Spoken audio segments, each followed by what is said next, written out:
berbicara berkaitan dengan sarana atau instrumen yang harus dipahami ketika akan menjadi seorang advokat. Hal ini berguna untuk menegakkan hukum material yang akan berkaitan dengan masalah yang dihadapi oleh prinsipal.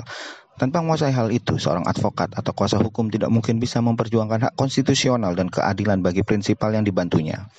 Demikian pernyataan pembuka yang diungkapkan oleh Hakim Konstitusi Suhartoyo dalam kegiatan pendidikan khusus profesi advokat angkatan ke-8 yang diselenggarakan Fakultas Hukum Universitas Islam Asy-Syafi'iyah bekerja sama dengan DPN Peradi pada Sabtu 3 Oktober 2020 melalui Zoom meeting.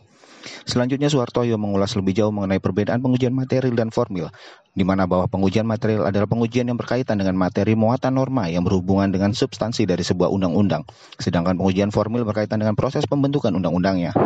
Apabila ada undang-undang baru yang dirasakan ada prosesnya yang tidak sesuai dengan ketentuan yang berlaku, maka hal tersebut dapat diujikan ke Mahkamah Konstitusi secara seluruhnya, karena telah ditemukan adanya cacat formil dari prosedur pembentukan suatu undang-undang.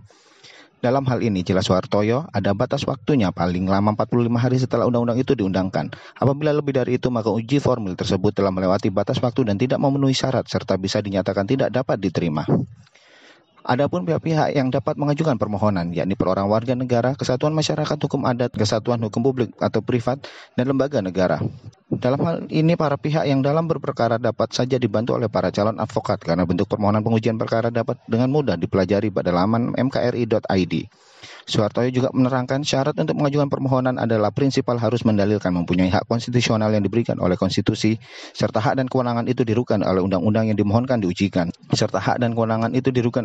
dimohonkan diujikan, baik bersifat spesifik, aktual, dan potensial terjadi atau dialami pemohon.